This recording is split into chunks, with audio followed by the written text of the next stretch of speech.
For this week's meditative assignment, instead of a reading, I have decided to tell you a story. This story is going to illustrate 2 of the 10 Caritas processes. First is number 2, being authentically present, enabling the faith-hope belief system and honoring subjective inner life and world of self and others. And number 3, being sensitive to self and others by cultivating our own spiritual practices beyond ego and self to transpersonal presence. So sit back and kind of close your eyes, and I want you to listen as I tell you a story. So we're going to call this patient Richard. When I was working in the emergency room, Richard came in with complaints of chest pain. It was a busy night, but of course, anytime a 50-something-year-old male presents with chest pain, we're going to do a full workup. Richard was a healthy-appearing fellow. He had good musculature, was about 6'2", and looked a little bit like Richard Gere. So he came in and we did this cardiac workup on him and ruled out that there was anything actually physically wrong with him. So I hadn't spent much time with him that evening because I'd been busy tending to my other patients, and I came in to tell him the good news that he could go home. I said, "We haven't found anything physically wrong with you. We're thinking this could be anxiety or something like that. And, hopefully you can follow up with your primary care physician if you have any other problems." As I did this, he paused and he said, "What am I going to do?" And I said, "I don't know, but there's nothing wrong with you, so there's no reason for us to keep you." He said, "Okay," and he left. Well, at the time, I was also working in the psychiatric unit part-time, and so a few days later, I came to the psychiatric unit and he was there. I tried to talk with him, but he was pretty withdrawn and he really hadn't interacted with anybody on the psychiatric unit for the entire time he'd been there. But he had made a pretty good attempt at committing suicide by cutting his wrist. And he sat back in his room the whole time, just ignoring everyone and isolating as much as possible. At the end of the week, he went home and didn't do much while he was there. A few weeks later, he came back, and this time he had cut his wrists, both of them, much more deeply. Again, he began the pattern of sitting back in his room and isolating to self and not talking with anyone. Well, one day I went to work when he was there, and I'd had some time that week, to spend a little time in meditative practice that morning, and it wasn't a terribly busy day, and I was spending a lot of time with my patients. And so we were sitting out in the courtyard, and he finally began to open up to me. He told me, it was almost as if he woke up at that moment. He said, "I've lost everything. I've lost my house. I've lost my car.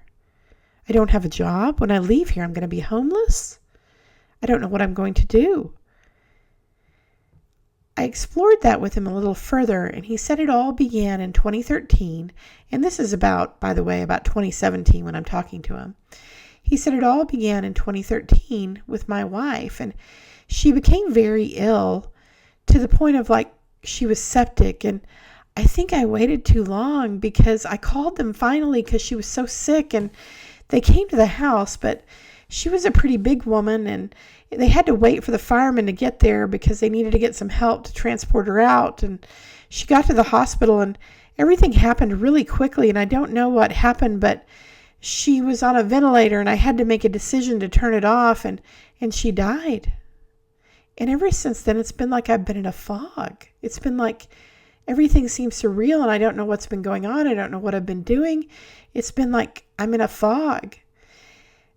As he opened up about his story, we started to process through the difficult emotions that he had felt at the loss of his wife and the losses that had continued to accumulate since that time due to his overwhelming grief. Well, that day I was staying for a double. So at shift change, we came inside and I said to him, "Okay, I've got a chart on you again, Richard. So tell me, how's your depression? How's your anxiety? Do you have any suicidal thoughts?" When I got to the suicidal thoughts question, he paused and he said, "Well, I always have some level of suicidal thoughts." And then I said, "Oh, really?" He said, "Yes, because I don't want them to hurt my family. I said, who would hurt your family? He said, I feel like if I killed myself, then I know my family would be okay because they would leave them alone.